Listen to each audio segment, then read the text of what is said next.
nyene icubahiro umukuru w'igihugu c'u Burundi araganutse ava mu rugendo rwari rwamushikanye mu gihugu ca Republika ya Uganda, aho yari yagiye kwitaba inama igira 12 yo ku rwego rwo hejuru ihuza ibihugu vyateko igikumu ku masezerano yo guharanira amahoro, umutekano no gushigikirana muri Republika Iharanira Demokarasi ya Kongo beno mu karere. Iyo nama rero nyene icubahiro yarayitavye nk'uwarasanzwe arongoye integuro yo gukurikirana yuko ayo masezerano ashigwa mu ngiro, aho kandi vyari bitegekanijwe yuko aca abisikanya na mugenzi we umukuru w'igihugu c'u Buganda. Kabaye akaryo rero kuko abakuru b'ibihugu canke n'ababaserukiye bo gukurabira hamwe intambwe bagezeko mu gushira mu ngiro amasezerano biyemeje yuko baharanira bahagararira amahoro n'umutekano muri Republika Iharanira Intwaro Rusangi ya Kongo be n'akarere, be no kurabira hamwe utwigoro turiko turakogwa hirya no hino kugira ngo bashire inguvu hamwe badushigikire gutyo igihugu ca Kongo kironka amahoro n'umutekano eka n'akarere kose. Umukuru w'igihugu rero yatanze icegeranyo c'ivyaranguwe vyinshi cane muri imyaka 2 yaramaze arongoye uwo muryango. Ibikorwa vyakozwe mu gihe kitari coroshe caranzwe nuko amahoro n'umutekano vyabandanije bitituka mu gihugu ca Kongo, aho mbere umugwi M23 ushigikiwe n'igihugu c'u Rwanda wabandanije wigarurira uburere nkonovuga nko nk'Igoma be ni Bukavu. Ivyo rero akaba yarabiteye ivyatsi, eka n'abagenzi b'abakuru b'ibihugu n'ababaserukiye baviriye hamwe rimwe kugira ngo babitere ivyatsi. Mucegeranyo yashikirije yararanguye ivyo yari yasabwe n'abakuru b'ibihugu mu nama heruka yari yabereye mu kwezi kwa gatanu 2023 hani Bujumbura, aho basavye n'icubahiro mukuru w'u Burundi yuko yo kongereza inguvu kugira ngo abakenyezi n'ugwaruka nabo bashobore kuja mu bikorwa biba bitegekanijwe gukurikiranira hagufi ibikorwa biba bitegekanije kugira ngo amahoro n'umutekano bisasagare, kugira ngo ijwi ryabo naryo nyene rishi muri iyo ntumbero umukuru w'igihugu c'u Burundi yaratunganije inama aranayihagararira y'ugwaruka rwo mu karere. Inama yabereye hamwe na ya nama isanzwe iba ihuza ugwaruka rwo ku mugabane wa Afrika wose, baraganira kuvyerekeye uruhara rwabo kugira ngo amahoro n'umutekano bisasagare.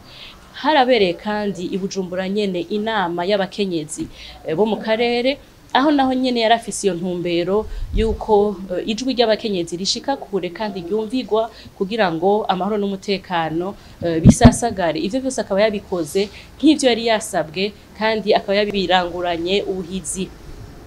Mu vyo yashikirije kandi umukuru w'igihugu c'u Burundi muri imyaka 2 yamaze ari ku butegetsi bwa runo rwego rukurikirana shikwa mu ngiro ry'amasezerano, yarashoboye kandi gukurikirana integuro y'umugambi wo gusubira kunagura aya masezerano, kuko ari amasezerano vyaboneka ko koko atariko aratanga umwimbu canke inyishu bari bifuza. Ico gikorwa rero iyo nteguro iherekejwe n'ikiranga bikorwa gitegekanijwe vyarashikirijwe muri iyo nama, abakuru b'ibihugu n'abaserukiye barabishima vyose, eka mbere baranavyemeza. Akaba ari igikorwa cakozwe kubw'uburongozi bwiza bwa nyenicubahiro Varisito Ndayishimiye. Si ivyo gusa, ivyakozwe ni vyinshi cane. Harabaye ibiganiro, aregera ibindi bihugu, aregera imigwi itandukanye, arayumviriza kugira ngo ashobore guhuza imigwi itavuga rumwe, aho mbere ariho biva kugira ngo hace habaho imishamirano. Umukuru w'igihugu c'u Burundi rero baramukeje cane, baramukeje baranamushimira kuko yakoze vyinshi mu gihe bitari vyoroshe na gatoyi. Baramushimira ku bw'umwete n'ubwira yabikoranye, baranamushimira kandi ku bwitonzi kuko asanzwe afisemo n'uburambe mu bikorwa vyo gutsimbataza amahoro n'umutekano, eka no guhuza imigwi itavuga rumwe. Muri iyo nama umukuru w'igihugu c'u Burundi yabonye akaryo nawe nyene ko gushima utwigoro tugenda turakogwa mu rwego rw'akarere, mu biryango itandukanye, ku mugabane, eka no ku rwego mpuzamakungu. Ni muri iyo ntumbero yashimye ibimaze gukorwa biciye muri ya nteguro ya migambi yategurwa i Rwanda be ni Nairobi mu muryango w'ibihugu vya Afrika y'ubuseruko.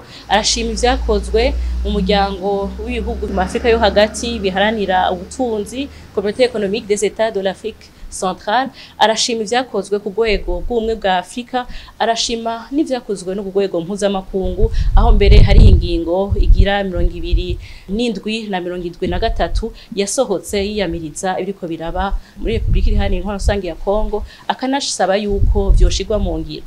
Eka no ku rwego rw'ibihugu bimwe bimwe yarashimye twigoro bw'igihugu ca Qatar, arashima no twigoro tw'igihugu ca Leta Zunze Ubumwe bwa Amerika, aho naho nyene ivyo bihugu vyagize ico bikoze kugira ngo bishobore guterera kugira ngo amahoro n'umutekano bisimbatare, eka bishobore no guhuza igihugu c'u Rwanda be n'igihugu ca Republika Iharanira Intwaro Rusangi ya Kongo. Yarashimye kandi n'abahuza bagenwe ku rwego rw'umugabane kugira ngo babandanye borosha ibiyago n'ibiganiro kugira ngo amahoro aboneke mu gihugu ca Kongo. Inyuma y'iyo nama rero nico cegeranyo gerageje kuvuga ncagaguye, harasohotse itangazo aho bigaragara ivyo bashitseko, aho cane basuye gusaba yuko ingwano muri Republika Iharanira Intwaro Rusangi ya Kongo ihagarara vuba bwango, umugwi M23 ushobore gushira ibigwanisho hasi kugira ngo bashobore no kuganira batore inyishu bibazo biciye mu biganiro. Nuko rero umukuru w'igihugu yaciye ashikiriza uburongozi umukuru w'igihugu c'u Buganda, anamwifuriza ibikorwa vyiza, anamwemera yuko azobandanya amushigikira mu bikorwa azoba ariko ararongora. Imbere yuko atanga n'ubutegetsi, umukuru w'igihugu yaramenyesheje yuko ari icizere yuko aka karere kabaho mu mahoro n'umutekano uko ariko vyahoze. Aributsa yuko mu gihe c'igikoroni Uburundi, u Rwanda, eka na Republika Iharanira Intwaro Rusangi ya Kongo bari nk'akarere kamwe kunze ubumwe, bisangiye imigambi y'iterambere. Arahamagarira abariko muri iyo nama kuja kwimba koko kugira babone umuzi w'ukuri uriko uratera ingorane, uriko urahungabanya umutekano muri kano karere, ariko afise icizere yuko amahoro ashoboka mu gihe koko baranduriye hamwe bose uwo muzi uhungabanya amahoro n'umutekano. Hambavu y'ibikorwa vy'iyo nama, mukuru w'igihugu c'u Burundi yarabonanye n'abandi bubahwa bari baje baserukira ibihugu vyabo, baserukira abakuru b'ibihugu babarungitse, aho novuga cane aho yabonanye n'icegera c'inama fata kibanza ihagarariye ubwigenge bwa Sudan, nyakubahwa Malik Agar. Mu vyo baganiriye rero, uwo mwubahwa yaraje yitura umukuru w'igihugu c'u Burundi nk'indongozi ifise uburambe, ifise ubumenyi bwinshi kuvyerekeye integuro yo kugarukana amahoro n'umutekano, indongozi kandi asanzwe ari icegera c'urongoye inama y'ubumwe bwa Afrika, eka ari nawe azoramutswa uwo muryango kuva mu mwaka uza, aho yasaba ko Uburundi be n'uwo muryango akarere vyoshigikira igihugu ca Sudan kugarukana amahoro n'umutekano. Yaramusavye yuko bo shira inguvu hamwe kugira ngo Sudan nayo nyene ishobore gutekana, cane yuko ari igihugu naco nyene amahoro n'umutekano bihungabanijwe n'umugwi w'abaroberi uri no mu gisagara c'ico gihugu. Umukuru w'igihugu c'u Burundi, intwari yamihagarariye amahoro n'umutekano, yarabemereye yuko agiye kubashigikira, agiye kubandanya ababa hafi, abahanura, ariko abahanura cyane gushira imbere inzira y'amahoro n'umutekano y'ibiganiro kugira ngo baronke inyishu y'ibibazo bafise. Yarabemereye rero kandi u Burundi bwama buhagaze mu nzira yo gutora inyishu, butigera bugira aho buhagaze bwegamiye kuvyerekeye imigwi iriko irashamirana, ariko buhagararira umwumvikano, amahoro n'umutekano. Naho rero ibyago vyabo vyashitse yuko bagiye kubandanya batsimbataza hamwe amahoro n'umutekano muri ico gihugu, mu karere kano ku mugabane, ariko hambavu yaho n'ivyo bihugu bibiri bisanzwe bifatanye imigenderanire myiza bigiye kubandanya bitsimbataza no mu bindi bisata kandi bibandanya bishigikirana.